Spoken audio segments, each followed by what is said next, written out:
ദൈവ സന്നിധാനത്തിൽ സൂമിലായിരിക്കുന്ന എല്ലാ പ്രിയപ്പെട്ടവർക്കും കർത്താവായ യേശുക്രിസ്തുവിന്റെ നാമത്തിൽ ഞങ്ങളുടെ സ്നേഹവന്ദനങ്ങളെ അറിയിക്കുകയാണ്. ഇവിടെയും അവിടെയും കർത്താവ് നമ്മെ പരിപാലിക്കുന്ന വലിയ കൃപയ്ക്കായി, സ്നേഹത്തിനായി ദൈവത്തിന് സ്തോത്രം ചെയ്യുന്നു. വളരെ ശാന്തമായി നമുക്ക് ദൈവത്തിന്റെ വചനത്തിൽ നിന്ന് നാം പഠിച്ചുകൊണ്ടിരിക്കുന്നതായ വേദഭാഗത്തുള്ളതായ ബന്ധത്തിൽ തുടർച്ചയായി ഈ രാത്രിയിലും നമ്മുടെ ചിന്തകളെ അതിലേക്ക് നമുക്ക് കേന്ദ്രീകരിക്കാം. കർത്താവിനെ സഹായിക്കുമാറാകട്ടെ. എന്റെയും പ്രൊസീസ് എന്നുള്ളതായ വിഷയത്തുള്ളതായ ബന്ധത്തിൽ 13 കൂട്ടം കാര്യങ്ങൾ നാം ഇതിനകം ചിന്തിച്ചു. 13ാമത്തെ വിഷയമാണ് കഴിഞ്ഞ ആഴ്ചയിൽ നാം ചിന്തിച്ചു നിർത്തിയത്. അത് തേജസ്സിന്റെ സിംഹാസനം നമ്മുടെ കർത്താവ് യെരുശലേമിൽ വെക്കുന്നതോടുള്ളതായ ബന്ധത്തിലാണ് 13ാമത്തെ വിഷയം നമ്മൾ ചിന്തിപ്പാനായിട്ടിടയായിട്ടുള്ളത്. ആ തേജസ്സിന്റെ സിംഹാസനത്തിന്റെ പ്രത്യേകത, ആ സിംഹാസനം ഒരു ന്യായാസനമാണ്. എന്ന് പറഞ്ഞാൽ ഒരു ജഡ്ജ്മെന്റ് സീറ്റാണ്. വേദപുസ്തകത്തിൽ പ്രധാനമായും 7 ജഡ്ജ്മെന്റ് സീറ്റുകളെ നമുക്ക് കാണുവാൻ കഴിയും. 7 ന്യായാസനങ്ങൾ, 7 ജഡ്ജ്മെന്റ് സീറ്റ്. ഇതൊരു പ്രത്യേക വിഷയമായിട്ട് ഞാൻ വളരെ നാളുകൾക്ക് മുമ്പ് നമ്മുടെ തന്നെ സഭയിൽ ഇത് ഞാൻ എടുത്തിട്ടുള്ളതാണ്. 7 ന്യായാസനങ്ങൾ. പഴയ ക്ലാസ്സുകൾ ആർക്കെങ്കിലും റെഫർ ചെയ്യാൻ കഴിയുമെങ്കിൽ അന്നുണ്ടായിരുന്ന എത്ര പേര് ഇന്ന് ഈ ക്ലാസ്സിൽ ഉണ്ടായിരിക്കുന്നു എന്ന് എനിക്കറിയത്തില്ല. ഞാൻ ഇനിയും ആ വിഷയം എടുക്കുകയാണെങ്കിൽ ഉണ്ടായിരുന്നവർക്ക് ഒരുപക്ഷെ അത് ആവർത്തന വിരസത ഉണ്ടാക്കുവാൻ സാധ്യതയുണ്ട്. നിങ്ങൾക്ക് ആ 7 ന്യായാസനങ്ങളെ കുറിച്ച് ഇനിയും അറിയണമെങ്കിൽ ഞാനത് എടുക്കാം. 3-4 പേരെങ്കിലും അറിയുവാനുള്ളതായ താല്പര്യം കാണിച്ചാൽ ആ 7 ന്യായാസനങ്ങൾ ഞാൻ ഒരിക്കൽ കൂടെ എടുക്കുവാൻ എനിക്ക് താല്പര്യമുണ്ട്. പ്രൈസലോ. പക്ഷേ നിങ്ങൾക്ക് അറിയാമെന്നുള്ളതായ വിഷയമാണെങ്കിൽ നിങ്ങളത് ഇനി കേൾക്കുവാനുള്ളതായ താല്പര്യം കാണുകയില്ല. അറിയാൻ വയ്യാത്തതായ വിഷയമാണ്, അറിയണമെന്നതായ താല്പര്യമാണ് എങ്കിൽ നിങ്ങൾക്ക് പേഴ്സണലിലോ വാട്സപ്പിലോ നിങ്ങൾക്ക് മെസ്സേജ് അയക്കാവുന്നതാണ്. അങ്ങനെയെങ്കിൽ ആ 7 ന്യായാസനങ്ങളെ കുറിച്ചുള്ളതായ ക്ലാസ് നമുക്ക് എടുക്കുവാനായിട്ട് കഴിയും. ആ 7 ന്യായാസനങ്ങളിൽ 5ാമത്തെ ന്യായാസനമാണ്, 6ാമത്തെ ന്യായാസനമാണ് നാം കഴിഞ്ഞ ആഴ്ചയിൽ ചിന്തിച്ചത്. ആ ന്യായാസനത്തിൽ ഇരിക്കുന്ന വ്യക്തി നമ്മുടെ വാഴ്ത്തപ്പെട്ട കർത്താവാണ്. കാരണം ന്യായവിധിയെല്ലാം പിതാവ് പുത്രനെ ഏൽപ്പിച്ചു എന്ന് യോഹന്നാന്റെ സുവിശേഷത്തിൽ നമുക്ക് കാണുവാൻ കഴിയും. ദൈവമല്ല ന്യായം വിധിക്കുന്നത്, പുത്രനായ യേശുക്രിസ്തുവിനെ ന്യായകർത്താവായി ദൈവം നിയമിച്ചിരിക്കുകയാണ്. ഇനി ഏത് സിംഹാസനത്തിന്റെ മുമ്പിലായാലും അല്ലെങ്കിൽ ഏത് സിംഹാസനമായാലും ആ സിംഹാസനത്തിൽ ന്യായാധിപനായി ഉപവിഷ്ടനാകുന്നത് നമ്മുടെ വാഴ്ത്തപ്പെട്ട കർത്താവ് തന്നെയാണ്. അങ്ങനെയെങ്കിൽ യെരുശലേമിൽ വെക്കുന്നതായ ഈ സിംഹാസനം, ആ സിംഹാസനത്തിന്റെ പേര് കഴിഞ്ഞ ക്ലാസ്സിൽ കേട്ടതുപോലെ തേജസ്സിന്റെ സിംഹാസനമാണ്. ആ തേജസ്സിന്റെ സിംഹാസനത്തിൽ ഇരിക്കുന്നത് നമ്മുടെ വാഴ്ത്തപ്പെട്ട കർത്താവാണ് എന്ന് നാം കഴിഞ്ഞ ആഴ്ച മനസ്സിലാക്കുവാനായിട്ടിടയായി. ആ സിംഹാസനത്തോട് ചേർന്ന് ന്യായാധിപനായിരിക്കുന്നതായ കർത്താവിനെ ഭരണത്തിൽ സഹായിക്കേണ്ടതിന് ഭരണകർത്താക്കളായി നിയമിക്കപ്പെട്ടത് കർത്താവിന്റെ മണവാട്ടി സഭയായ പുതിയ നിയമവിശ്വാസികളെയാണ്.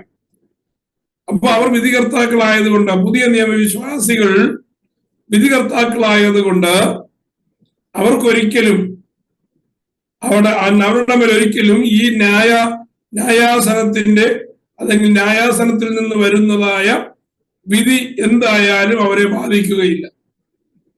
രണ്ടാമത്തെ ഒരു വിഭാഗമുണ്ട്, അത് യഹൂദ ജാതിയ.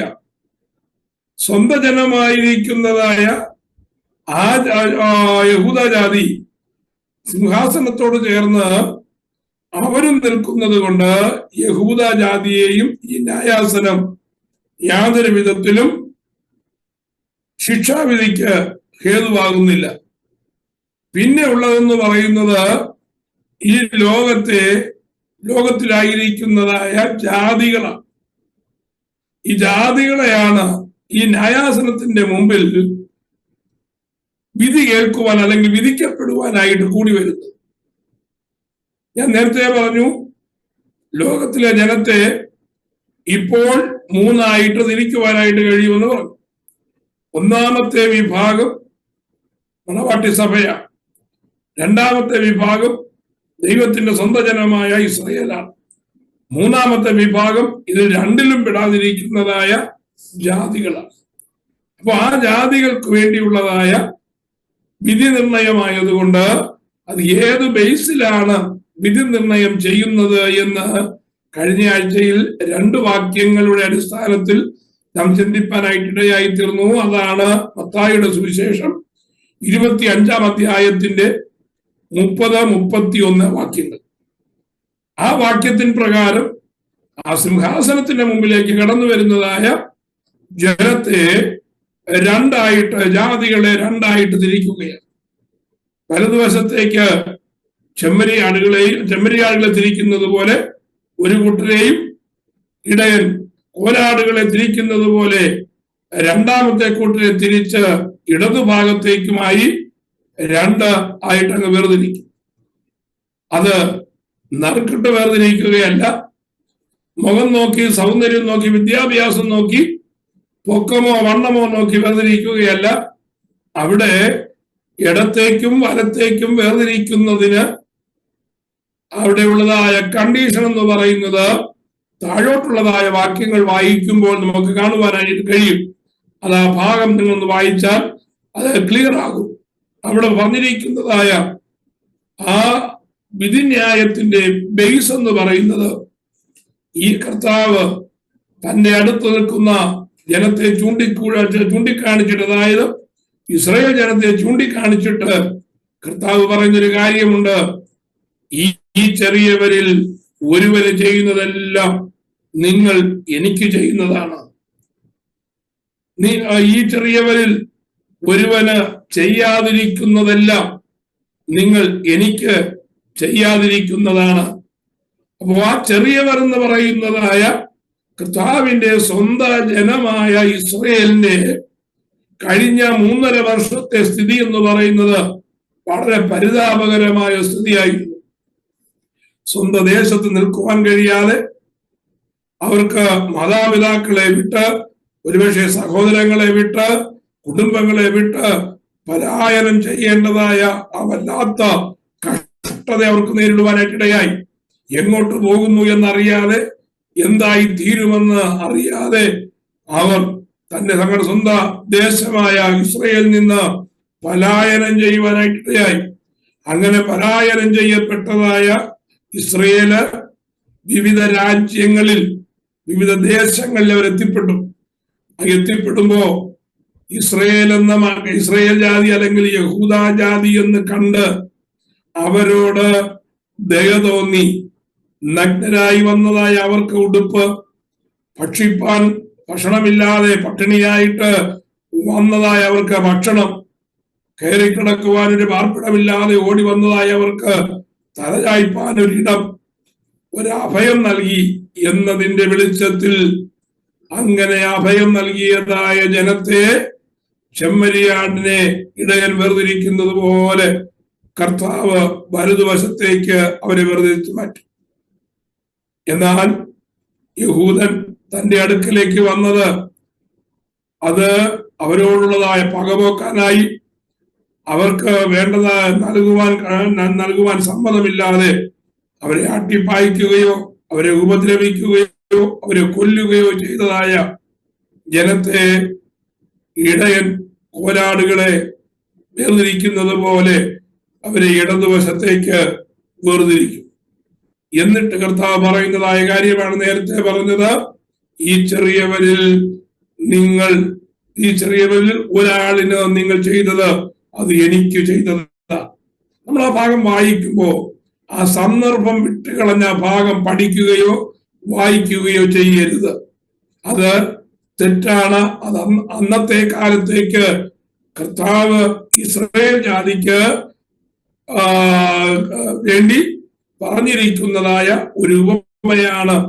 ആ കോണ്ടക്സ്റ്റിൽ മാത്രമേ നമ്മൾ ആ ഉപമ പഠിക്കാവൂ. പോകട്ടെ, അങ്ങനെ സിംഹാസനം സ്ഥാപിക്കപ്പെടുകയാണ്.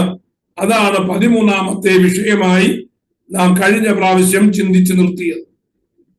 ഇനിയും കേട്ടുകൊണ്ടിരിക്കുന്നതായ പ്രിയപ്പെട്ടവരോട് പറയുവാനുള്ളതായ ഒരു കാര്യം, 14ാമത്തെ വിഷയമായി നാം പഠിക്കുവാൻ പോകുന്നതായ വിഷയം അത് നാമുമായി ബന്ധപ്പെട്ട വിഷയം കൂടിയാണ്. നാമുമായി ബന്ധപ്പെട്ടതെന്ന് മാത്രമല്ല, പുതിയ നിയമ സഭയായിരിക്കുന്നതായ നമ്മൾ വേർതിരിക്കപ്പെട്ടതായ അല്ലെങ്കിൽ സ്വന്തം ജനമായിരിക്കുന്നതായ ഇസ്രായേൽ വലതുഭാഗത്തേക്ക് വേർതിരിക്കപ്പെട്ടതായ ചെമ്മരിയാടുകളെ പോലെ വേർതിരിക്കുന്നത് പോലെ വലതുഭാഗത്തേക്ക് തിരഞ്ഞെടുത്ത് വേർതിരിച്ചതായ 3ാമത്തെ വിഭാഗം. ഈ 3 വിഭാഗങ്ങൾക്കും ബന്ധപ്പെടുന്നതായ ഒരു വിഷയമാണ് നാം ഇനി ചിന്തിക്കുവാൻ പോകുന്നതായ 14ാമത്തെ വിഷയം. പക്ഷേ ഒരു കാര്യം, ഈ 14ാമത്തെ വിഷയം നാം അത് ഗ്രഹിക്കേണ്ടതുപോലെ ഗ്രഹിക്കേണ്ടതിന്, മനസ്സിലാക്കേണ്ടതുപോലെ മനസ്സിലാക്കണമെങ്കിൽ ദൈവത്തിന്റെ അനന്തമായിരിക്കുന്നതായ ആദിയിലെ പദ്ധതി എന്താണ് എന്ന് നാം വ്യക്തമായി അറിഞ്ഞിരിക്കണം. എന്ന് പറഞ്ഞാൽ, ഭൂമി എന്തിനായി ദൈവം സൃഷ്ടിച്ചു എന്നും അതിൽ മനുഷ്യനെ ദൈവം എന്തിനായി സൃഷ്ടിച്ചു എന്നും വ്യക്തമായി സന്ദേഹം കൂടാതെ ക്ലിയറായി മനസ്സിലാക്കിയെങ്കിൽ മാത്രമേ അടുത്ത സഹസ്രാബ്ദ വാഴ്ച അല്ലെങ്കിൽ അടുത്ത പഠിക്കുവാനിരിക്കുന്നതായ 14ാമത്തെ വിഷയത്തിന്റെ പ്രാധാന്യത എന്ത് എന്ന് നമുക്ക് ഗ്രഹിക്കാനായിട്ട് കഴിയത്തുള്ളൂ. അതുകൊണ്ട് ഞാൻ അല്പം അതിന്റെ ഈ പറഞ്ഞതായ 2 വിഷയത്തിന്റെ വിശദീകരണം ഞാൻ ഒന്ന് ചെയ്യുവാനായിട്ട് പോകുകയാണ്. അത് നിങ്ങൾ ഹൃദയത്തിൽ കരുതുകയോ ഓർമ്മയിൽ വെക്കുകയോ അല്ലെങ്കിൽ നിങ്ങൾ എഴുതി വെക്കുകയോ വേണം. ഇത് നമ്മെ സംബന്ധിക്കുന്ന വളരെ പ്രധാനപ്പെട്ടതായ കാര്യമായതുകൊണ്ട് കേട്ട് മറന്നു പോകരുത് എന്നും കൂടെ ഞാൻ ഓർപ്പിക്കുകയാണ്. അതുകൊണ്ട് ഇന്നത്തെ ക്ലാസ് നഷ്ടപ്പെട്ടവർക്ക് അതൊരു നഷ്ടം തന്നെയായിരിക്കും, യാതൊരു സംശയവുമില്ല. ദൈവം ഏദൻ തോട്ടത്തിൽ മനുഷ്യനെ സൃഷ്ടിച്ചു. മനുഷ്യനെ സൃഷ്ടിച്ചതിന്റെ പിന്നിൽ പല ലക്ഷ്യങ്ങളുണ്ട് എങ്കിലും 2 പ്രധാനപ്പെട്ടതായ ലക്ഷ്യങ്ങൾ എന്ത്, ദൈവത്തിന്റെ ഉദ്ദേശങ്ങൾ എന്ത് എന്ന് പറയുവാൻ ഞാൻ ആഗ്രഹിക്കുകയാണ്. ഒന്ന്, പിതാവ്, പുത്രൻ, പരിശുദ്ധാത്മാവ് എന്ന തൃത്വത്തോട് മനുഷ്യനെയും കൂടെ ചേർത്ത് നിർത്തി ദൈവം എന്താണോ ചെയ്യുന്നത് അതുതന്നെ തന്റെ സൃഷ്ടിയായ മനുഷ്യനും ചെയ്യുവാനായിട്ടാണ് ദൈവം മനുഷ്യനെ സൃഷ്ടിച്ചത്. അതായിരുന്നു ദൈവത്തിന് മനുഷ്യനെ കുറിച്ചുള്ളതായ അൾട്ടിമേറ്റ് പ്ലാൻ. നമ്മൾ കുഞ്ഞിലെ കേൾക്കുന്നതും കേട്ടതും പഠിച്ചതുമായ കാര്യം എല്ലാ കാലത്തും നിത്യത വരെ ദൈവത്തെ കൈകൊട്ടി പാടി ആരാധിച്ചുകൊണ്ടിരിക്കണം എന്നുള്ളതാണ് നാം ഒരുപക്ഷെ കേട്ട് മനസ്സിലാക്കി പഠിച്ചു വന്നത്. എന്നാൽ ആരാധിക്കാനാണ് ദൈവം മനുഷ്യനെ സൃഷ്ടിച്ചത് എന്ന് ദൈവം മനുഷ്യനെ സൃഷ്ടിച്ചപ്പോൾ പറഞ്ഞതായി രേഖപ്പെടുത്തിയിട്ടില്ല. എന്ന് മാത്രമല്ല, നീ എന്നെ ആരാധിക്കാനാണ് ഞാൻ നിന്നെ സൃഷ്ടിച്ചതെന്ന് മനുഷ്യനോട് ദൈവം പറഞ്ഞതായി ഒരിടത്തും രേഖപ്പെടുത്തിയിട്ടില്ല. അപ്പൊ ദൈവം പറയാത്തതായ കാര്യങ്ങൾ ദൈവം പറഞ്ഞു എന്ന് വ്യാജേന നമ്മെ തെറ്റിദ്ധരിപ്പിച്ച് ദൈവവചനം അറിയേണ്ടതുപോലെ അറിയാതിരിക്കേണ്ടതിന് നമ്മെ ദൈവവചനത്തിൽ നിന്ന് അകറ്റിക്കളയുന്ന ദുഷ്ടന്റെ ഒരു വലിയ തന്ത്രമാണത്. അത് മനസ്സിലാക്കണം. അപ്പോ ദൈവം എന്തിനു വേണ്ടിയാണ് മനുഷ്യനെ സൃഷ്ടിച്ചത്? ദൈവം മനുഷ്യനെ സൃഷ്ടിച്ചപ്പോൾ എന്താ പറഞ്ഞത്? നാം നമ്മുടെ സ്വരൂപത്തിലും നമ്മുടെ സാദൃശ്യത്തിലും മനുഷ്യനെ ഉണ്ടാക്കുക. അപ്പോ നമ്മുടെ സ്വരൂപത്തിലും നമ്മുടെ സാദൃശ്യത്തിലും മനുഷ്യനെ ഉണ്ടാക്കുക എന്ന് പറഞ്ഞതിന്റെ പിന്നിൽ ദൈവം ആഗ്രഹിച്ചതും ദൈവം ലക്ഷ്യം വെച്ചതും ഒരു പ്രധാനപ്പെട്ടതായ വിഷയം ഈ സകല പ്രപഞ്ചത്തിന്റെയും സൃഷ്ടിതാവായ ദൈവം ആര് എന്ന് സൃഷ്ടി ചോദിക്കുമ്പോ ആ സൃഷ്ടിക്ക് കാണിച്ചു കൊടുക്കുവാൻ ദൈവം തന്റെ സ്വരൂപത്തിലും തന്റെ സാദൃശ്യത്തിലും മനുഷ്യനെ ഉണ്ടാക്കി എന്ന് പറഞ്ഞാൽ ദൈവം ആരാണ്, ദൈവം ആരെ പോലെ ഇരിക്കും, ദൈവം എന്താണ് എന്ന് മനസ്സിലാക്കുവാൻ എന്ത് ചെയ്താൽ മതി? മനുഷ്യനെ നോക്കിയാൽ മതി എന്നതിന് വേണ്ടിയാണ്. എന്ന് പറഞ്ഞാൽ ദൈവത്തെ ലോകത്തിന് വെളിപ്പെടുത്തേണ്ടതിന് വേണ്ടിയാണ് ദൈവം മനുഷ്യനെ സൃഷ്ടിച്ചത്. Praise the Lord. എന്നെയും നിങ്ങളെയും ലോകം നോക്കുമ്പോൾ ദൈവത്തെ കാണണം. എന്നെയും നിങ്ങളെയും ലോകം നോക്കുമ്പോൾ ദൈവത്തിന്റെ മഹത്വം കാണണം. അതിനു വേണ്ടിയാണ് ദൈവം മനുഷ്യനെ സൃഷ്ടിച്ചത്. എന്നാൽ നമ്മോടൊന്ന് ചോദിച്ചു നോക്കിക്കേ, നമ്മെ കാണുന്നവർ ദൈവത്തെ കാണുന്നുണ്ടോ? നമ്മെ കാണുന്നവർ ദൈവത്തിന്റെ മഹത്വം ദർശിക്കുന്നുണ്ടോ? നമ്മെ കാണുന്നവർ ദൈവത്തിന്റെ സ്വഭാവം എന്തെന്ന് അറിയുന്നുണ്ടോ? നമ്മെ കാണുന്നവർ ദൈവത്തിന്റെ സ്നേഹത്തെ കുറിച്ച് എന്തെങ്കിലും മനസ്സിലാക്കുന്നുണ്ടോ? നമ്മെ കാണുന്നവർ ദൈവത്തിന്റെ കരുണയെ കുറിച്ച് എന്തെങ്കിലും മനസ്സിലാക്കുന്നുണ്ടോ? മനസ്സിലാക്കുന്നില്ല എങ്കിൽ, ഇതൊന്നും സംഭവിക്കുന്നില്ല എങ്കിൽ നമ്മെ ദൈവം സൃഷ്ടിച്ചതിന്റെ ഉദ്ദേശം നമ്മിൽ വെളിപ്പെടുന്നില്ല എന്ന് മനസ്സിലാക്കണം. അപ്പൊ ദൈവം നമ്മെ സൃഷ്ടിച്ചത് ദൈവത്തിന്റെ സ്വരൂപം മറ്റുള്ളവർ അറിയേണ്ടതിന്, ദൈവത്തിന്റെ സ്വഭാവം മറ്റുള്ളവർ അറിയേണ്ടതിന്, ദൈവത്തിന്റെ പ്രവൃത്തി മറ്റുള്ളവർ അറിയേണ്ടതിന്. ഇതിനാണ് ദൈവം മനുഷ്യനെ സൃഷ്ടിച്ചതിന്റെ ഏറ്റവും പ്രധാനപ്പെട്ടതായ കാര്യം. അല്ലാതെ നിത്യതയിൽ മുഴുവനും ദൈവത്തെ ആരാധിക്കുവാൻ വേണ്ടി അല്ല. രണ്ടാമത്തെ പ്രധാനപ്പെട്ട ഉദ്ദേശം, നമ്മൾ മനുഷ്യനെ സൃഷ്ടിക്കുമ്പോൾ ദൈവം പറഞ്ഞൊരു കാര്യമുണ്ട്. നീ എന്ത് ചെയ്യണം? സകലത്തിന്റെ മേലും വാഴണമെന്നാണ് ദൈവം പറഞ്ഞത്. എന്താ ചെയ്യേണ്ടത്? സകലത്തിന്റെ മേലും വാഴണം എന്ന് പറഞ്ഞാൽ സകലതും എന്റെ വരുതിക്ക് നിൽക്കുന്നത് പോലെ, എന്റെ കൽപ്പനയ്ക്ക് സകലതും അനുസരിക്കുന്നത് പോലെ, ഞാൻ പറയുന്നത് പോലെ പ്രപഞ്ചം കേൾക്കുന്നു. അതുപോലെ നീ പറയുമ്പോഴും, അഥവാ മനുഷ്യൻ പറയുമ്പോഴും അതുപോലെ സംഭവിക്കണം. അതിനു വേണ്ടിയാണ് ദൈവം പറഞ്ഞത്, നീ സകലത്തെയും എന്ത് ചെയ്യണം? അടക്കി വാഴണം. Praise the Lord. ഒരു കാട്ടാന നമ്മുടെ നേരെ വരികയാണെങ്കിൽ കാട്ടാനെ ശാന്തമായി നോക്കിയിട്ട് അവിടെ നിൽക്ക് എന്ന് പറഞ്ഞാൽ ആ കാട്ടാനെ അവിടെ നിൽക്കണം. ഒരു സിംഹം പാഞ്ഞു വരികയാണ്, വായും പുലർത്തിക്കൊണ്ട് പാഞ്ഞലറി വരികയാണ്. നാം സിംഹത്തെ നോക്കിയിട്ട് നീ എന്താ ചെയ്യുന്നത്? മിണ്ടാതിരിക്കുക എന്ന് പറഞ്ഞാൽ സിംഹം പൂച്ചയെ പോലെ പതുങ്ങി നിൽക്കണം. മാവേലൊരു പഴുത്ത മാങ്ങ നിൽക്കുക, ഇപ്പൊ വീഴുമെന്ന് പറഞ്ഞുകൊണ്ട് നിൽക്കുക. മാവയെ നോക്കിയിട്ട് പറയണം, ആ മാമ്പഴം ഇപ്പൊ വീഴരുത്, നീ അവിടെ നിൽക്ക് എന്ന് പറഞ്ഞാൽ അവിടെ നിൽക്കണം. Praise the Lord. പ്രപഞ്ചത്തെ നോക്കിയിട്ട് ആ പ്രപഞ്ചത്തിന്റെ മേൽ അധികാരത്തോടു കൂടി ആജ്ഞാപിക്കുവാൻ മനുഷ്യന് കഴിയണം.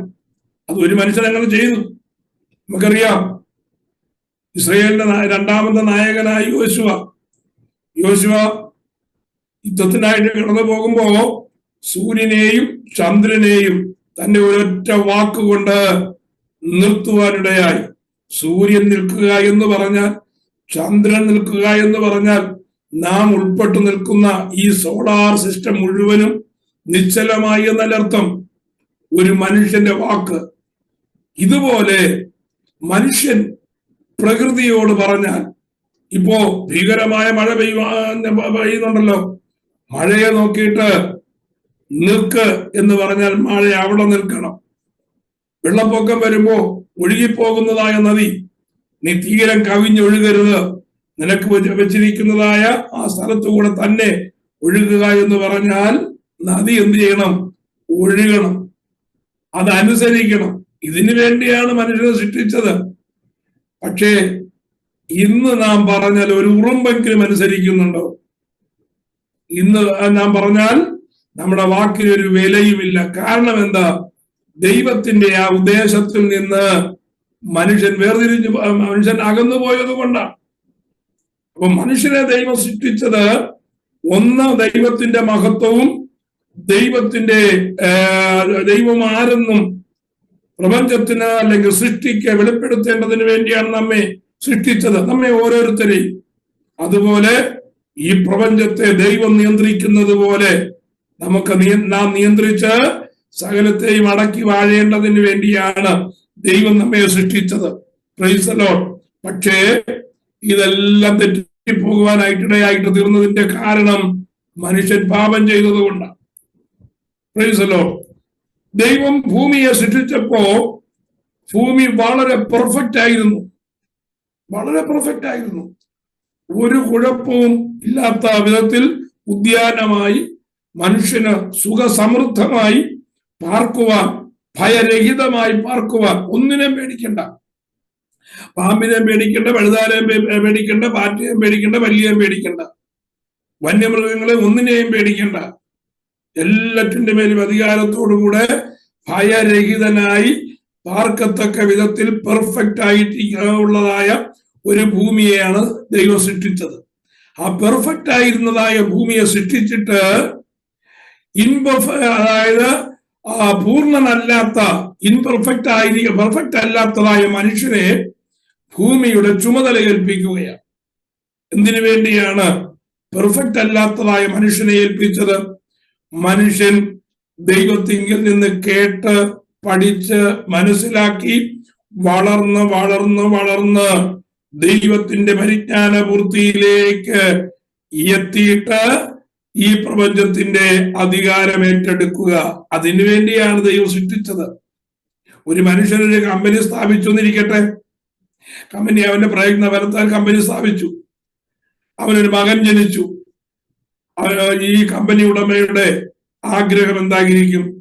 ആ മകനെ പഠിപ്പിച്ച് ബിരുദധാരിയാക്കുക മാത്രമല്ല, ആ കമ്പനി നടത്തിക്കൊണ്ടു പോകുവാനുള്ളതായ ആ കഴിവിലേക്ക് അവനെ ഉയർത്തിക്കൊണ്ട് വരണമെന്ന ആയിരിക്കും ആ മനുഷ്യന്റെ ഉദ്ദേശം മുഴുവനും. അതിനുവേണ്ടിയായിരിക്കും മകനെ ട്രെയിൻ ചെയ്യുന്നത്. അതുപോലെ തന്നെയാണ് ദൈവവും. ഈ പ്രപഞ്ചത്തെ മുഴുവനും സൃഷ്ടിച്ചിട്ട് ആദമിനെ സൃഷ്ടിച്ചവിടെ ഏന്തോളത്തിലാക്കി. എന്നിട്ട് ദൈവത്തിന്റെ പരിജ്ഞാനം പകർന്നു കൊടുക്കുവാൻ എല്ലാ ദിവസവും വൈകിട്ട് ഒരു ട്യൂഷൻ മാസ്റ്ററെ പോലെ, ഒരു കോളേജ് പ്രൊഫസറെ പോലെ, വലിയൊരു അധ്യാപകനെ പോലെ കർത്താവ് തോട്ടത്തിലേക്ക് ഇറങ്ങി വരും. എന്നിട്ട് ദൈവം തന്റെ ജ്ഞാനം അവർക്ക് പകർന്നു കൊടുത്തുകൊണ്ടിരുന്നു. പക്ഷേ അധിക ദിവസം പകർന്നു കൊടുക്കുവാൻ മനുഷ്യൻ അനുവദിച്ചില്ല, വളർന്നു വരുവാൻ മനുഷ്യൻ അനുവദിച്ചില്ല, വളർച്ചയുടെ പൂർത്തീകരണത്തിലേക്ക് വരുവാൻ മനുഷ്യന് സമ്മതമില്ലാതെ പോയി. മനുഷ്യൻ കുറുക്കു വഴി അന്വേഷിച്ചു. അവനെന്ത് ചെയ്തു? ദൈവത്തിന്റെ പാത വിട്ട് സാത്താൻ പറഞ്ഞതായ വാക്ക് കേട്ട് ദൈവത്തിന്റെ ലക്ഷ്യത്തിൽ നിന്ന് മനുഷ്യൻ അകന്നുപോയി. ഇന്നും അത് തന്നെയാണ് സംഭവിക്കുന്നത്. ദൈവം തന്റെ പരിജ്ഞാനമായ ദൈവത്തിന്റെ വചനം നമുക്ക് ഫ്രീ ആയിട്ട് തന്നിരിക്കുകയാണ്.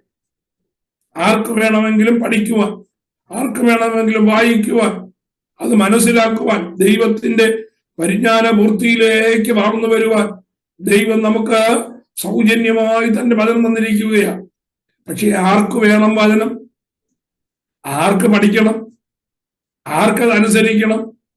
Praise the Lord. ആർക്കും താല്പര്യമില്ല. താല്പര്യമുള്ളവർ വളരെ കുറച്ചു മാത്രം. Praise the Lord. അന്നത്തെ കാര്യം പോലെ തന്നെയാണ് ഇന്നത്തെ കാര്യം. പക്ഷേ ദൈവം എന്ത് ചെയ്തു? ഏദൻ തോട്ടത്തിൽ ആദമിനെ ദൈവത്തിന്റെ വചനത്തിന്റെ പൂർത്തീകരണത്തിലേക്ക് കൊണ്ടുവരുവാനായിട്ട് ശ്രമിച്ചു. മനുഷ്യൻ ആ ശ്രമം പരാജയപ്പെടുത്തി. അവൻ ദൈവത്തിന്റെ പദ്ധതിയിൽ നിന്ന് അകന്നുപോയി. മനുഷ്യൻ ദൈവത്തിന്റെ പദ്ധതിയിൽ നിന്ന് അകന്നു പോയെങ്കിലും, ശ്രദ്ധിക്കണം, മനുഷ്യൻ ദൈവത്തിന്റെ പദ്ധതിയിൽ നിന്ന് അകന്നു പോയെങ്കിലും ദൈവം തന്റെ പദ്ധതി മാറ്റിയില്ല, അല്ലെങ്കിൽ വേണ്ട എന്ന് വെച്ചില്ല. ദൈവം ആ പദ്ധതി പൂർത്തീകരണത്തിന്റെ മറ്റൊരു മാർഗം അന്വേഷിക്കുകയാണ്. Praise the Lord.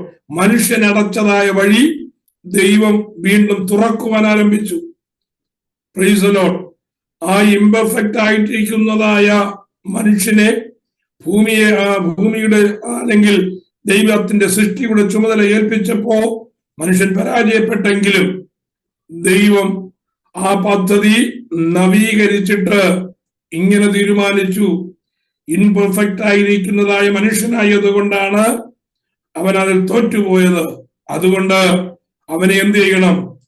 ആ പെർഫെക്റ്റ് ആയിരിക്കുന്നതായ അനുഭവത്തിലേക്ക് പെർഫെക്റ്റ് ആയ മനുഷ്യനായി അവനെ തീർക്കണം. പെർഫെക്റ്റ് ആയ മനുഷ്യനായി തീരണമെങ്കിൽ എന്ത് ചെയ്യണം? പെർഫെക്റ്റ് ആയവന്റെ അടുക്കിലേക്ക് ചെന്നേ മതിയാകത്തുള്ളൂ. ലോകത്തിൽ പെർഫെക്റ്റ് ആയത് ഒരുവൻ മാത്രമേ ഉള്ളൂ, അത് സൃഷ്ടിതാവാൻ ദൈവം മാത്രമേ ഉള്ളൂ. അതുകൊണ്ട് ദൈവം ഒരു നിർണയം വെച്ചു, ദൈവം ഒരു തീരുമാനം ഉറപ്പിച്ചു. എന്താണെന്നറിയാമോ?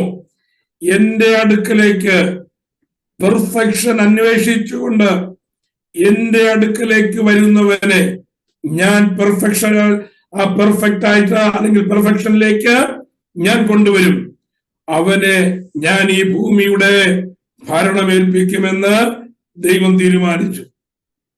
എല്ലാ മനുഷ്യരും പെർഫെക്റ്റ് ആകണമെന്നുള്ളതായ ആഗ്രഹത്തിലാണ് ആദമിനെ സൃഷ്ടിച്ചത്. പക്ഷേ ആദം തെറ്റിപ്പോയപ്പോ എല്ലാ മനുഷ്യനും പെർഫെക്റ്റ് ആകാം എന്നുള്ളതായ വിഷയമേ മാറ്റിക്കളഞ്ഞു. മനുഷ്യൻ മാറ്റിയതാണ്, ദൈവം മാറ്റിയതല്ല കേട്ടോ, മനുഷ്യൻ മാറ്റിയതാണ്.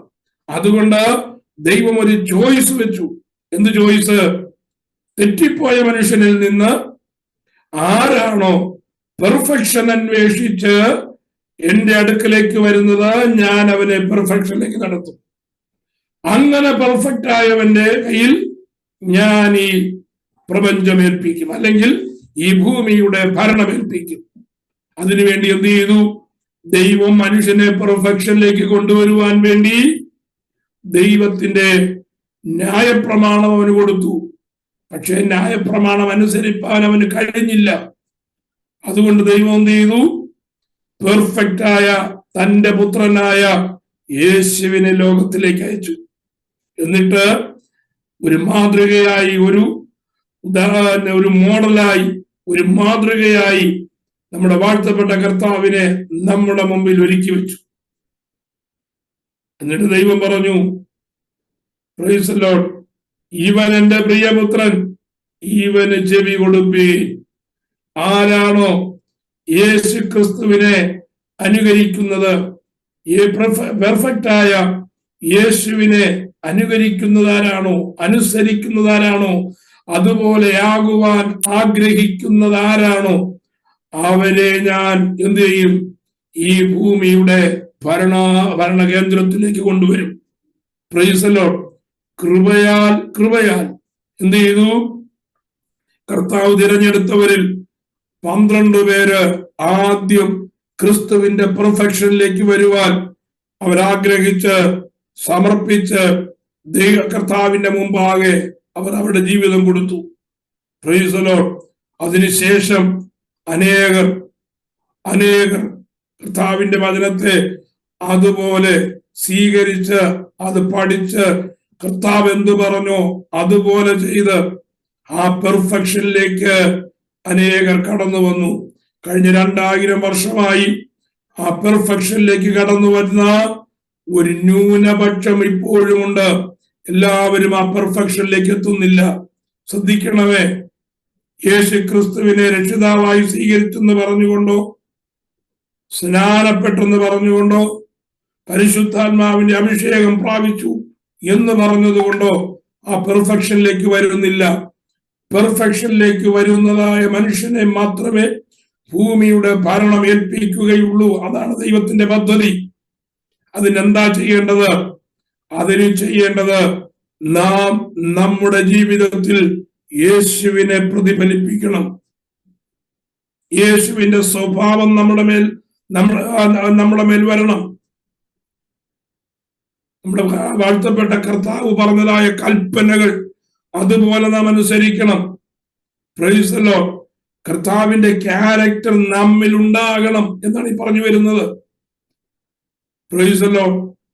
ഇന്ന് രാത്രി ഞാൻ പറയട്ടെ, ഒരു പെർഫെക്ഷനിലേക്ക് വരുവാൻ ദൈവം നമ്മെ കുറിച്ച് ആഗ്രഹിക്കുമ്പോ ആ പെർഫെക്ഷനിലേക്ക് നമ്മെ കൊണ്ടുവരികയില്ല എന്ന് പറഞ്ഞ് വാശി പിടിച്ച് നമ്മെ അതിൽ നിന്ന് പിന്തിരിപ്പിക്കുന്നതായ പിശാച് ആദ്യം ചെയ്യുന്നത് വചനത്തിന് മുമ്പിൽ നമ്മുടെ കണ്ണുകളെ കുരുടാക്കുക എന്നുള്ളതാണ്.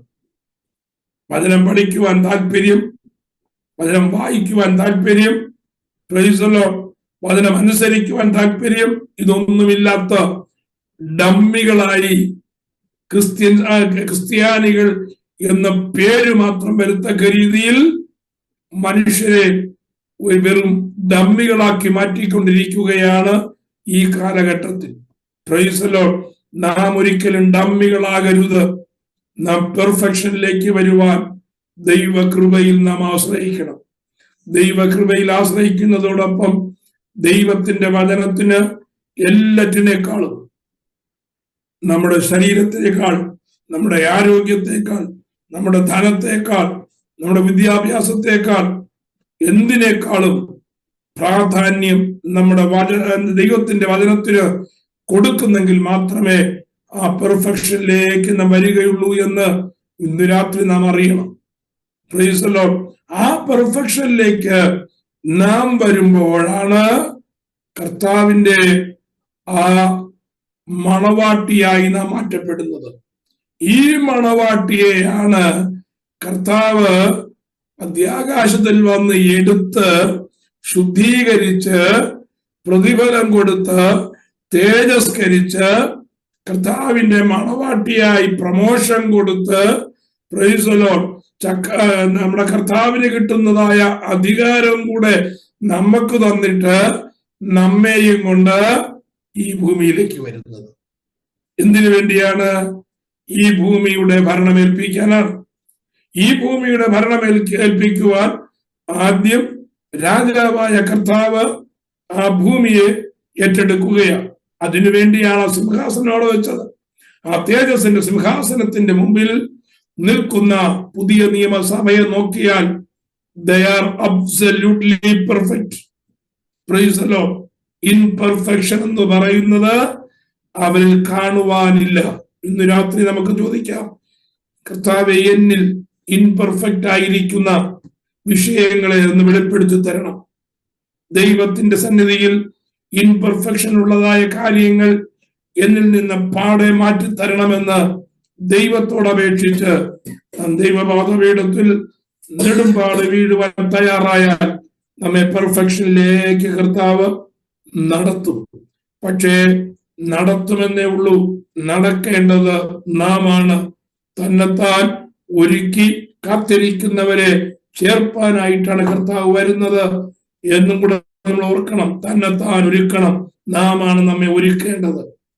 അപ്പോ ആ തേജസ്സിന്റെ സിംഹാസനത്തിന്റെ അടുക്കൽ ഭരണാധികാരികളായി നിൽക്കുന്ന പുതിയ നിയമസഭയിൽ ഞാനും നിങ്ങളും ഉണ്ടായിരിക്കണം. Praise the Lord. നമ്മിൽ ആരും കാണാതിരിക്കരുത്. അതിനെന്തു വേണം? മറ്റുള്ളവരെ നോക്കുകയല്ല, പെർഫെക്റ്റ് ആയിട്ടുള്ള ഒരുവൻ മാത്രമേ ഉള്ളൂ.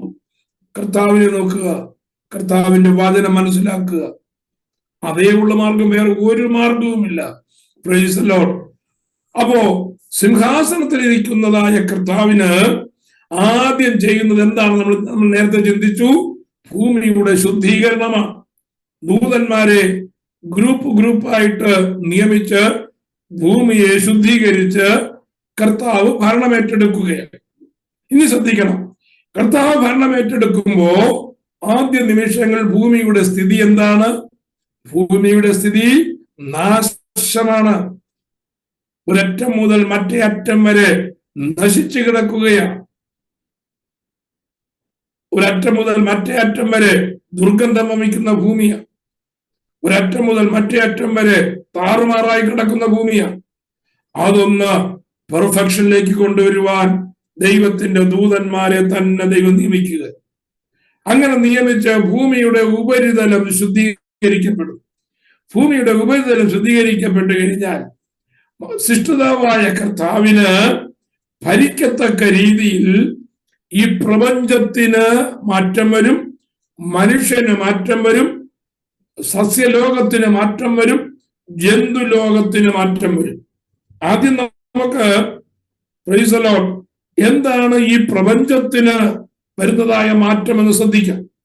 പ്രപഞ്ചത്തിന് വരുന്നതായ മാറ്റം ഇതെല്ലാം ദൈവവചനത്തിലെ കാര്യമാണ് കേട്ടോ. ഒന്നും അസംഷൻ അല്ല, ഒന്നും എക്സ്റ്റേണലി ഉള്ളതായ വിവരങ്ങളുമല്ല, ദൈവവചനത്തിനകത്തെ കാര്യങ്ങളാണ് ഞാൻ നിങ്ങളോട് പറയുന്നത്. ഒന്നാമത്തെ മാറ്റം പ്രപഞ്ചത്തിന് വരുന്ന മാറ്റമാണ്. ആ പ്രപഞ്ചത്തിന് വരുന്നതായ മാറ്റം എന്താണ്? പ്രൈസ് ദി ലോർഡ്, രാത്രിയിൽ പ്രകാശിക്കുന്നതായ ചന്ദ്രൻ നമുക്കറിയാം. രാത്രിയിലെ പ്രകാശം കൊടുക്കുന്നതായ ചന്ദ്രന്റെ പ്രകാശം എത്താൻ നമുക്കറിയാം.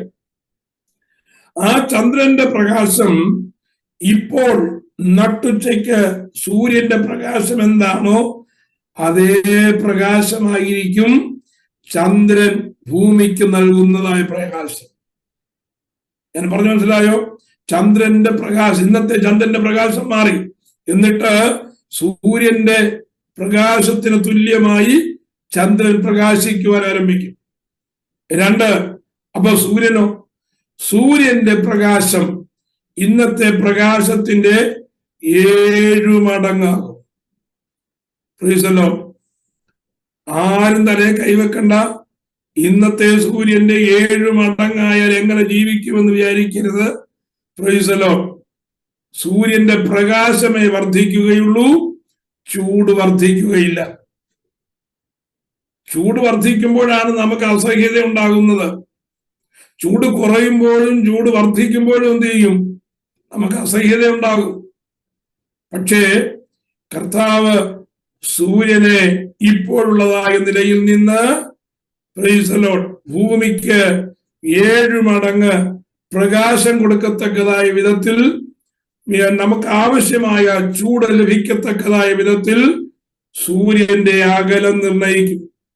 സൂര്യന്റെ അകലം നിർണയിക്കുമ്പോൾ ശ്രദ്ധിക്കണം, സൂര്യന് ഭൂമിയുമായിട്ടുള്ളതായ അകലത്തിന് അങ്ങനെ വ്യത്യാസം വരുമ്പോ സൗരയുധത്തിലുള്ളതായ മറ്റ് ഗ്രഹങ്ങളെല്ലാത്തിൻ്റെയും ഡിസ്റ്റൻസിന് വ്യത്യാസം വരും. അതിന്റെ ചലന വേഗതയ്ക്ക് വ്യത്യാസം വരും, അതിന്റെ ഓർബിറ്റുകൾക്ക് വ്യത്യാസം വരും. സൗരയുധത്തിന് വ്യത്യാസം വരുമ്പോ സൗരയുധം ഉൾപ്പെട്ട് നിൽക്കുന്നതായ മിൽക്കി വേ എന്ന് പറയുന്ന നക്ഷത്രക്കൂട്ടത്തിന്, ഗാലക്സിക്ക് വ്യത്യാസം വരാം. ഒരു ഗാലക്സിക്ക് വ്യത്യാസം വന്നാൽ ഇന്ന് കണ്ടുപിടിച്ചിരിക്കുന്ന ലക്ഷോപലക്ഷം ഗാലക്സികൾക്ക് അതിൻ്റെതായിട്ടുള്ള വ്യതിയാനം വരും. Praise the Lord. നമ്മുടെ വാഴ്ത്തപ്പെട്ട കർത്താവ് ഭൂമിയുടെ ഭരണം ഏറ്റെടുക്കുന്നു എന്ന ഏക കാരണത്താൽ പ്രപഞ്ചത്തിന് തന്നെ വ്യത്യാസം വരികയാണ്. Praise the Lord. ഇത്രയധികം പ്രകാശം ലഭിക്കുന്നതായ സൂര്യനും ഇത്രയും അധികം പ്രകാശം തരുന്ന ചന്ദ്രനും കൂടെ കൊണ്ട് ഭൂമി വലിയ ഒരു അലങ്കാര വസ്തുവായിട്ടങ്ങ് മാറും. നമുക്കറിയാം, നമ്മളിപ്പോ ഉയർന്ന ടെക്സ്റ്റൈലിലൊക്കെ ചെന്ന് കഴിഞ്ഞാൽ അതിന്റെ സീലിംഗ് മുഴുവൻ LED ലൈറ്റുകളാണ്. ആ വെട്ടത്തെ ലൈറ്റിന്റെ പ്രകാശത്തോടെ കയറുമ്പോ നമുക്ക് തന്നെ ഒരു വലിയ അനുഭൂതിയാണ്, അത്ര വലിയ പ്രകാശത്തിൽ. അപ്പോ സൂര്യന്റെ 7 മടങ്ങ് പ്രകാശത്തിൽ ആകുന്നതായ ഭൂമി എത്രമാത്രം ഇലുമിനേറ്റഡ് ആയിരിക്കും, എത്രത്തോളം പ്രകാശിതമായിരിക്കും. ആ ഒരു വലിയ പ്രകാശമാണ് ഭൂമിയുടെ മേൽ ലഭിക്കുവാനായിട്ട് പോകുന്നത്. പ്രപഞ്ചത്തിന് വ്യത്യാസം വരുവാനായിട്ട് തീരും. രണ്ട്, പ്രപഞ്ചത്തിന് വ്യത്യാസം വരുന്നത് മാത്രമല്ല, ജന്തുലോകം, അത് നമ്മൾ നേരത്തെ ചിന്തിച്ചതാണ്. കർത്താവായ യേശു ക്രിസ്തു തന്റെ ജനവുമായിട്ട് ഇറങ്ങി വരുമ്പോ അവരിൽ നിന്ന് ഉദ്യമിക്കുന്ന ഈ പ്രകാശം കൊണ്ട്, തേജസ്സിന്റെ ശോഭ കൊണ്ട് ഭൂമിയിലെ ജന്തുക്കൾക്ക് അവരുടെ ശരീരഘടനയിലും അവരുടെ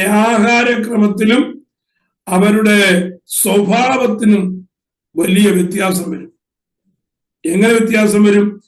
ഏദൻ തോട്ടത്തിൽ അവർ എങ്ങനെയായിരുന്നുവോ അങ്ങനെ വ്യത്യാസം വരും. Praise the Lord. കർത്താവ് ഈ ഭൂമി ഭരിക്കുമ്പോൾ എന്തൊക്കെയാ നടക്കുന്നു കാര്യം നമുക്ക് വേദപുസ്തകത്തിൽ നിന്ന് ഒന്ന് ചിന്തിക്കുന്നതല്ലേ. അതുകൊണ്ട് പ്രവാചകനായ യെശയ്യാവിന്റെ പുസ്തകം 11 അധ്യായത്തിലേക്ക് ഒന്ന് വന്നാട്ടെ. യെശയ്യാവിന്റെ പുസ്തകം 11 അധ്യായം 1 മുതലുള്ളതായ വാക്യങ്ങൾ അത് നോട്ട് ചെയ്ത് വായിക്കണം. സഹസ്രാബ്ദ വാഴ്ചയിൽ ഭൂമിക്ക് പ്രപഞ്ചത്തിന് വരുന്നതായ മാറ്റമാണ് അവിടെ രേഖപ്പെടുത്തിയിരിക്കുന്നത്. വായിച്ചട്ടെ. എന്നാൽ ഇശായിയുടെ കുറ്റിയിൽ നിന്ന് ഒരു മുള പൊട്ടി പുറപ്പെട്ടു. ഇശായിയുടെ കുറ്റിയിൽ നിന്ന് മുള. ഇശായി ആരാണെന്ന് അറിയാമോ? ദാവീദിന്റെ അപ്പനാണ് ഇശായി. ആ ഇശായിയുടെ കുറ്റി എന്ന് പറഞ്ഞാൽ ദാവീദിന്റെ സന്തതി. ദാവീദിന്റെ സന്തതിയുടെ ആ കുറ്റിയിൽ നിന്ന് എന്ന് പറഞ്ഞാൽ ഇങ്ങനെ താഴെ അറ്റത്ത് നിന്ന് ദാവീദിന്റെ സന്തതിയുടെ ഇങ്ങ അറ്റത്തെ സന്തതി ആരാണ്? നമ്മുടെ വാഴ്ത്തപ്പെട്ട കർത്താവായ യേശുക്രിസ്തു തന്നെയാണ്. അപ്പോ ഇശായിയുടെ കുറ്റിയിൽ നിന്നുള്ളതായ മുള എന്ന് പ്രവാചകൻ വിശേഷിപ്പിക്കുന്നത് മറ്റാരുമല്ല, നമ്മുടെ വാഴ്ത്തപ്പെട്ട കർത്താവാണ്. അപ്പോ ഇശായിയുടെ കുറ്റിയിൽ നിന്ന് ഒരു മുള പൊട്ടി പുറപ്പെടും. അവന്റെ വേരുകളിൽ നിന്നുള്ള ഒരു കൊമ്പ് ഫലം കായ്ക്കും. അവന്റെ വേരുകളിൽ നിന്നുള്ള ഒരു കൊമ്പ് ഫലം കായ്ക്കും. അത് ഏത് കൊമ്പാണ്? അത് വാഴ്ത്തപ്പെട്ട കർത്താവ് തന്നെയാണ്. അവന്റെ മേൽ യഹോവയുടെ ആത്മാവ് വസിക്കും. ജ്ഞാനത്തിന്റെയും വിവേകത്തിന്റെയും ആത്മാവ്, ആലോചനയുടെയും ബലത്തിന്റെയും ആത്മാവ്, പരിജ്ഞാനത്തിന്റെയും യഹോവ ഭക്തിയുടെയും ആത്മാവ് തന്നെ. അവന്റെ പ്രമോദം യഹോവ ഭക്തിയിലായിരിക്കും. അവൻ കണ്ണുകൊണ്ട് കാണുന്നത് പോലെ ന്യായപാലനം ചെയ്യുകയില്ല. മനുഷ്യൻ പുറമേ ഉള്ളത് നോക്കുന്നു, ദൈവം പുറമേ ഉള്ളത് മാത്രമല്ല ആകമേയും പരിശോധിക്കുന്ന ദൈവമാണ്. ആരുടെയും റെക്കമെൻഡേഷൻ കർത്താവിന് ആവശ്യമില്ല. ആരുടെയും മുഖം നോക്കി നമ്മുടെ കർത്താവ് ന്യായം വിധിക്കുകയില്ല. ആരോടും പ്രത്യേക പ്രതിപത്തി കാണുകയില്ല. എല്ലാവരോടും ഒരേപോലെയുള്ളതായ പ്രതിപത്തിയായിരിക്കും, ഒരേപോലെയുള്ളതായ ഇടപെടലായിരിക്കും നമ്മുടെ കർത്താവിൻ്റെത്. വായിക്കാം. ചെവികൊണ്ട് കേൾക്കുന്ന പോലെ വിധിക്കുകയുമില്ല. അവൻ ദരിദ്രന്മാർക്ക് നീതിയോടെ ന്യായം പാലിച്ചു കൊടുക്കുകയും ദേശത്തിലെ സാധുക്കൾക്ക് നേരോടെ വിധി കൽപ്പിക്കുകയും ചെയ്യും. തന്റെ വായ് എന്ന വടി കൊണ്ട് അവൻ ഭൂമിയെ അടിക്കും. തന്റെ അതരങ്ങളുടെ ശ്വാസം കൊണ്ട് ദുഷ്ടനെ കൊല്ലും. നീതി അവന്റെ നടുക്കെട്ടും വിശ്വസ്തത അവന്റെ അരക്കച്ചയുമായി. നീതി അവന്റെ നടുക്കെട്ടും വിശ്വസ്തത അവന്റെ അരക്കച്ചയുമായിരിക്കും. ചെന്നായി കുഞ്ഞാടിനോട്. ഇനി വായിക്കാം. നോക്കിയേ, മൃഗത്തിന് വരുന്നതായ മാറ്റം നോക്കണം. ചെന്നായ കുഞ്ഞാടിനോടുകൂടെ പാർക്കും. കുഞ്ഞാടിനോടുകൂടെ പാർക്കും. ചെന്നായ കുഞ്ഞാടിനോടുകൂടെ പാർക്കും. പുള്ളിപ്പുലി കോലാട്ട് കുട്ടിയോടുകൂടി കിടക്കും. പുള്ളിപ്പുലി കോലാട്ട് ആട്ടിൻകുട്ടിയോടുകൂടെ കിടക്കും. പുള്ളിപ്പുലിയും ആട്ടിൻകുട്ടിയും കൂടെ ഒന്നിച്ച് കിടക്കുന്ന കാര്യം ഇപ്പൊ നമുക്ക് സങ്കല്പിക്കാൻ പറ്റുമോ? ഒരു പുലിയും ഒരു ആടും കൂടെ ഒന്നിച്ച് കണ്ടാൽ എന്താ സംഭവിക്കുക എന്നുള്ള കാര്യം നമുക്ക് നന്നായിട്ട് അറിയാം. എന്താ സംഭവിക്കുക? ആട് പുലിയുടെ വയറ്റിലാകുക എന്നുള്ളതാണ് ഏറ്റവും ആദ്യം സംഭവിക്കുക. പക്ഷെ അന്ന് ആട് പുള്ളിപ്പുലിയുമായി ഒന്നിച്ച് കിടക്കും. പശുക്കിടാവും ബാലസിംഹവും തടിച്ച മൃഗവും ഒരുമിച്ച് പാർക്കും. ഒരു ചെറിയ കുട്ടി അവയെ നടത്തും. ഒരു ചെറിയ കുട്ടി സിംഹത്തെയും പശുവിനെയും മൃഗത്തെ ഒരു ചെറിയ കുട്ടി നടത്തുമെന്ന് പറഞ്ഞാൽ മൃഗങ്ങളെല്ലാം മനുഷ്യന്റെ ആജ്ഞയ്ക്ക് അടിയിലായിരിക്കും. ആജ്ഞ അനുസരിക്കും. അത് വടിയും കമ്പും ഒന്നും കാണിക്കണ്ട, മീശ ചുരുട്ടുകയും വേണ്ട, മസിൽ പവർ കാണിക്കുകയും വേണ്ട. ഒരു കൊച്ചുകുഞ്ഞ് അവയെ നടത്തുമെന്ന് പറഞ്ഞാൽ പ്രൈസ് ദി ലോർഡ്, മനുഷ്യന്റെ അധികാരത്തിന് കീഴിലായിരിക്കും സകല മൃഗങ്ങളും, നാട്ടുമൃഗവും കാട്ടുമൃഗങ്ങളും ഒരുപോലെ. പശു കരടിയോടുകൂടി മേയും, പശു കരടിയോടുകൂടെ മേയും. അവയുടെ കുട്ടികൾ ഒരുമിച്ച് കിടക്കും. ശ്രദ്ധിച്ചാട്ടെ, പശു കരടിയോടുകൂടെ മേയും. പശു മേയും എന്ന് പറഞ്ഞാൽ നമുക്കറിയാം. കരടി മേയും എന്ന് പറഞ്ഞാൽ എന്താ അർത്ഥം? കരടി പുല്ല് തിന്നത്തില്ലല്ലോ, കരടി മാംസഭുക്കാണിപ്പോ. പ്രൈസല്ലോ, പശു മേയുന്നത് പോലെ കരടി മേയുക എന്ന് പറഞ്ഞാൽ ഇപ്പോൾ മാംസഭുക്കായിരിക്കുന്നതായ മൃഗം എന്തായി മാറും? സസ്യഭുക്കായി മാറും. മാംസം കഴിക്കുക എന്നുള്ള ഒരു സ്വഭാവം അതിനൊരിക്കലും കാണുകയില്ല. വായിക്കാം. സിംഹം കാള എന്ന പോലെ വൈക്കോൽ തിന്നും. സിംഹം കാള എന്നതുപോലെ വൈക്കോൽ തിന്നും. സിംഹം വൈക്കോൽ തിന്നുന്ന കാര്യം നമുക്കിപ്പോ സങ്കല്പിക്കാനായിട്ട് പറ്റുമോ? Praise the Lord. അപ്പോ സിംഹത്തിന്റെ മുമ്പിൽ ആട്ടിൻകുട്ടിയായാലും പശുവായാലും മാനായാലും വന്നു കഴിഞ്ഞാൽ അവർ തമ്മിൽ കളിക്കുകയല്ലാതെ സിംഹത്തിന് മാനിനെ ഉപദ്രവിക്കണമെന്നോ മാനിന്റെ ഇറച്ചി തിന്നണമെന്നോ ഒരാഗ്രഹവും അതിന് വരികയില്ല. കാരണം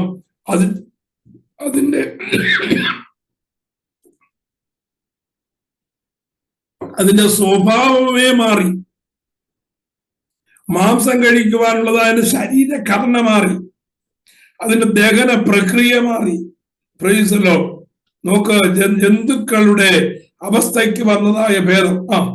മുലകുടിക്കുന്നതായ ശിശു സർപ്പത്തിന്റെ പോതിങ്കൽ കൈയിടും. മുലകുടി മാറിയ പൈതലോ അണലിയുടെ പൊത്തിൽ കൈയിടും. അണലി അതിനെ കടിക്കുകയില്ല, അണലിക്ക് കടിക്കാൻ തോന്നത്തില്ല. Praise the Lord. എന്ന് പറഞ്ഞാൽ താഴോട്ട് വായിക്കാം. സമുദ്രം വെള്ളം കൊണ്ട് നിറഞ്ഞിരിക്കുന്നത് പോലെ ഭൂമി മുഴുവനും യഹോവയുടെ പരിജ്ഞാനം കൊണ്ട് നിറയും. Praise the Lord. അപ്പോ ഇപ്പോഴ് ഇങ്ങനെ സംഭവിക്കാൻ കാരണം പരിജ്ഞാനമില്ലാത്തത് കൊണ്ടാണ്.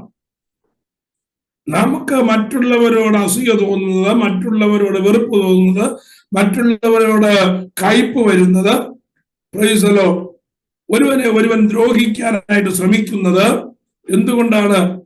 മൂഢനായത് കൊണ്ടാണ്, പരിജ്ഞാനമില്ലാത്തത് കൊണ്ടാണെന്നാണ് വാക്യം പറയുന്നത്. അപ്പൊ നോക്കിയേ, ഈ ലോകത്തിൽ ഇപ്പോൾ നടക്കുന്നതായ അക്രമത്തിന്റെ എല്ലാം അടിസ്ഥാന കാരണം എന്താ? ദൈവത്തിന്റെ പരിജ്ഞാനത്തിൽ നിന്ന് മാറിപ്പോയത് കൊണ്ടാണ്. ദൈവജനമെന്നറിയപ്പെടുന്നതായ നമ്മളിലും ദൈവത്തിന് ഹിതകരമല്ലാത്തതായ സ്വഭാവം വിട്ടുകളയുവാൻ കഴിയാത്തത് നാം ദൈവത്തിന്റെ പരിജ്ഞാനത്തിൽ നിന്ന് അകന്നു നിൽക്കുന്നത് കൊണ്ട്. ദൈവത്തിന്റെ പരിജ്ഞാനത്തിൽ നിന്ന് അകന്നു നിൽക്കുന്നിടത്തോളം we won't be a perfect creation. നമ്മൾ ഒരിക്കലും ഒരു പെർഫെക്റ്റ് ആയിരിക്കുന്നതായ സൃഷ്ടിയായി തീരുകയില്ല. പെർഫെക്റ്റ് ആയ സൃഷ്ടിയായി തീരാത്തിടത്തോളം കർത്താവിന്റെ കാഹള ശബ്ദത്തിങ്കൽ ഇവിടെ നിന്ന് ഉയരപ്പെടുകയില്ല. അത് വളരെ ക്ലിയറാണ്. കാരണം എന്താണ്? കർത്താവ് ഇവിടെ വന്നെടുക്കുന്നത് ജനത്തെ കൊണ്ടാണ് കർത്താവിനോടുകൂടെ ഭൂമി ഭരിക്കുവാനായിട്ട് പോകുന്നത്. അപ്പോ ആ പരിജ്ഞാനത്തിന്റെ കീഴിൽ, ആ പരിജ്ഞാനത്തിൽ എത്തിയതായ ജനം, ദൈവവുമായിട്ടുള്ളതായ പരിജ്ഞാനത്തിലെത്തി ദൈവിക സ്വഭാവത്തോട് നാം അനുരൂപപ്പെടുവാനായി ഇടയായി തീർന്നാൽ മാത്രമേ നമുക്കിവിടെ നിന്ന് പൊങ്ങാനായിട്ട് സാധിക്കുകയുള്ളൂ എന്നാണ് ദൈവത്തിന്റെ വചനം നമ്മെ പഠിപ്പിക്കുന്നത്. അതല്ലാതെ ഈസി മട്ടിൽ എങ്ങനെങ്കിലും ഒക്കെ ജീവിച്ചാൽ കർത്താവിന്റെ വരവിങ്കിൽ പോകാമെന്ന് ധാരണ വരുത്തുന്നതായ എല്ലാ കാര്യങ്ങളും പിശാച് കൊണ്ടുവരുന്ന ഡിസപ്ഷനാണ്, ചതിയാണ്. ആ ചതിയിൽ നാം ഒരിക്കലും എന്ത് ചെയ്യരുത്? വീണ് പോകുവാനായിട്ട് പാടില്ല. ആ വാക്യം. സമുദ്രം വെള്ളം കൊണ്ട് നിറഞ്ഞിരിക്കുന്നത് പോലെ ഭൂമി യഹോവയുടെ പരിജ്ഞാനം കൊണ്ട് പൂർണ്ണമായിരിക്കുക. എന്റെ വിശുദ്ധ പർവ്വതത്തിലെങ്ങും ഒരു ദോഷമോ നാശമോ ആരും ചെയ്യുകയില്ല. Praise the Lord. മതി, ഞാൻ വേഗത്തിൽ പറഞ്ഞ അവസാനിപ്പിക്കാൻ 2-3 മിനിറ്റ് കൊണ്ട് മാത്രമേ ഉള്ളൂ. കർത്താവ് സിംഹാസനം വെക്കും. Praise the Lord. ആ സിംഹാസനത്തിന്റെ കീഴിൽ നിന്ന് ഒരു നദി പുറപ്പെടും. ഈ നദി എതുവഴിയൊക്കെ ഒഴുകുമെന്നുള്ള കാര്യം പ്രവാചകനായ യെഹെസ്കേല് 47-ാം അധ്യായത്തിൽ പറഞ്ഞിട്ടുണ്ട്. പ്രൈസല്ലോ. ഈ പുറപ്പെടുന്നതായ നദിയുടെ വിശേഷതകൾ എന്തൊക്കെയാണെന്ന് പ്രവാചകൻ പറഞ്ഞിട്ടുണ്ട്. ഈ നദി എവിടുന്ന പുറപ്പെടുന്നത്? സിംഹാസനത്തിന്റെ കീഴിൽ നിന്ന് പുറപ്പെടും. പുറപ്പെട്ട് ഇത് കിഴക്കോട്ടൊഴുകി അതിന്റെ യാഗപീഠങ്ങളെയൊക്കെ വലം വെച്ച് അത് നേരെ എന്തെന്നറിയാമോ? ചാവുകടലിൽ പോയി പതിക്കും. ചാവുകടലിന്റെ ഡെഡ് സീയുടെ ഇപ്പോഴത്തെ അവസ്ഥ എന്ന് പറയുന്നത് അത് അതിനകത്തെ ആ ധാതു ലവണങ്ങളുടെ ഡെൻസിറ്റി നിമിത്തം അതിനകത്ത് ഒരൊറ്റ ജീവജാലങ്ങളും അതിനകത്ത് വളരത്തില്ല. അത് ഡെഡ് സീ എന്ന് പറയാനായിട്ട് കാരണം അതാണ്. ഇസ്രയേലില് സന്ദർശകരായിട്ട് പോകുമ്പോ എല്ലാവരും ആ കടലിന്റെ അടുക്കൽ പോവുക മാത്രമല്ല ആ കടലിൽ ഇറങ്ങുവാനായിട്ട് കഴിയുകയും ചെയ്യും. യാതൊരു കാരണവശാലും ആ വെള്ളത്തിൽ വീണാൽ മുങ്ങിപ്പോകുകയില്ല. ആ വെള്ളത്തിന്റെ പുറത്ത് ഇങ്ങനെ ഫ്ലോട്ട് ചെയ്ത് കിടക്കാം മനുഷ്യന്. കാരണം അത്രത്തോളം ഡെൻസിറ്റി കൂടുതലാണ് വെള്ളത്തിൽ. ആ വെള്ളത്തിന് ഡെൻസിറ്റി കൂടാൻ കാരണം അതിനകത്തുള്ളതായ ധാതു ലവണങ്ങളുടെ സാന്ദ്രതയാണ്. അതുകൊണ്ട് തന്നെ അതിനകത്ത് ഒറ്റ മത്സ്യവും ഒരു ജീവികളും വളരത്തുമില്ല. ഈ സിംഹാസനത്തിൽ നിന്ന് പുറപ്പെടുന്നതായ നദി ഒഴുകി ഒഴുകി ഒഴുകി താഴോട്ടൊഴുകി അതിവിടെ വന്ന് വീഴും, ഈ ഡെഡ് സീയിൽ വന്ന് വീഴും. ആ സിംഹാസനത്തിൽ നിന്ന് പുറപ്പെടുന്നതായ നദി ഡെഡ് സീയിൽ വന്ന് ടച്ച് ചെയ്യുന്ന ആ നിമിഷം ആ സ്ഥലത്ത് ആ വെള്ളം ചെന്ന് വീഴുന്നതായ സ്ഥലത്തെ ചാവുകടലിലെ വെള്ളം ശുദ്ധവെള്ളമായി മാറും. ക്രമേണ ആ സിംഹാസനത്തിൽ നിന്ന് ഒഴുകി വരുന്നതായ ജലം ആ ചാവുകടലിനെ വളരെ ഫലമുള്ളതായ ഒരു ജല തടാകമാക്കി അതങ്ങ് മാറ്റും. മാറ്റി കഴിയുമ്പോ അതിനകത്തു നിന്ന് വിവിധ തരം മത്സ്യങ്ങൾ പിടിക്കുവാനായി ഇരുകരകളിലും മത്സ്യം പിടിക്കുവാൻ ആൾക്കാർ തിരക്ക് കാണിക്കും എന്നുള്ള കാര്യം നമുക്ക് യെഹെസ്കേൽ പ്രവചനത്തിൽ നിന്ന് പഠിക്കുവാൻ കഴിയും. ഞാൻ പറഞ്ഞു വന്നത് ഭൂമിയുടെ ശാപം മാറ്റപ്പെടുകയാണ്, ഭൂമിയുടെ അസമാധാനത മാറ്റപ്പെടുകയാണ്. മാത്രമല്ല യുദ്ധം എന്നുള്ളതായ ഒരു വാക്ക് ആ കർത്താവിന്റെ രാജ്യത്ത് കാണുകയില്ല. ഇന്ന് യുദ്ധത്തിനായിട്ട് ഉപയോഗിച്ചിരിക്കുന്നതായ സകല വസ്തുക്കളും, തോക്കായാലും കടാരിയായാലും മിസൈലായാലും റോക്കറ്റ് ആയാലും എന്തായാലും യുദ്ധവിമാനമായാലും എന്തായാലും അതിന്റെ ആകൃതി മാറ്റി അതിന്റെ രൂപം മാറ്റി എന്തായി മാറും? അതെല്ലാം കൃഷി ആയുധങ്ങളാക്കി മാറ്റും. എന്നിട്ട് ലോകത്തുള്ളതായ സകല സൈന്യത്തിന്റെ ആവശ്യമില്ല, യുദ്ധമില്ല, ഭീഷണിയില്ല, വൈരാഗ്യമില്ല. ഒരൊറ്റ രാജാവിന്റെ കീഴിൽ സമാധാനപൂർണമായി ഭരിക്കുക. ഒരു സൈന്യത്തിന്റെ ആവശ്യമില്ല. സൈനികരെല്ലാം ആരായിട്ട് മാറും? കൃഷിക്കാരായിട്ട് മാറും. സൈനിക ഉപകരണങ്ങളെല്ലാം കൃഷി ആയുധങ്ങളായിട്ടങ്ങ് മാറും. ഭൂമി മുഴുവനും കൾട്ടിവേഷനാകും. ഭൂമിയിൽ നിന്ന് ഉൽപ്പാദിപ്പിക്കപ്പെടുന്നതായ ധാന്യങ്ങളും ഫലങ്ങളും പഴവർഗ്ഗങ്ങളും കൊണ്ട് ഭൂമി നമുക്ക് വിചാരിക്കുവാൻ കഴിയാത്ത വിധത്തിൽ സമ്പൽ സമൃദ്ധമായി മാറും. ആ മാറ്റത്തോടുകൂടെ 1000 വർഷം അങ്ങനെ കർത്താവ് ഭരിക്കുവാനായിട്ടിടയാകും. ഈ 1000 വർഷത്തെ ഭരണത്തിന്റെ ഇടയ്ക്ക് ഭൂമിയിൽ എന്തൊക്കെയാണെന്നുള്ള കാര്യം അടുത്ത ക്ലാസ്സിൽ ചിന്തിക്കാം. ഇതുവരെ പറഞ്ഞ കാര്യം നിങ്ങൾ മറന്നു പോകരുത്. ഇത് നമ്മളും കൂടെ ഉൾപ്പെട്ടു നിൽക്കുന്നതായ സഹസ്രാബ്ദ വാഴ്ചയിൽ നമുക്കൂടെ ചെയ്യേണ്ടതായ കാര്യങ്ങളുണ്ട്. ഇതിനകത്ത് ഇതുവരെയുള്ളതായ കാര്യങ്ങൾ നമ്മൾ ചെയ്യേണ്ട, പക്ഷെ ഇനിയുമുള്ളതായ കാര്യങ്ങൾ നമ്മൾ ചെയ്യുവാനുള്ളതായ കാര്യങ്ങളാണ്. അതുമായിട്ട് ബന്ധപ്പെട്ട് ഭൂമിയിൽ എന്തൊക്കെ ഉണ്ടാകുമെന്നുള്ള കാര്യം പുറകെ ചിന്തിക്കാം. കർത്താവായ ദൈവം നമ്മെ സഹായിക്കട്ടെ. ഇത് നിങ്ങൾ മനസ്സിലാക്കിയത് ഞാൻ കരുതുന്നു. മനസ്സിലായവർക്കായി കർത്താവിന് സ്തോത്രം. മനസ്സിലാകാത്തവരുണ്ടെങ്കിൽ വീണ്ടും ചോദിക്കുക. കർത്താവ് നമ്മെ അനുഗ്രഹിക്കട്ടെ.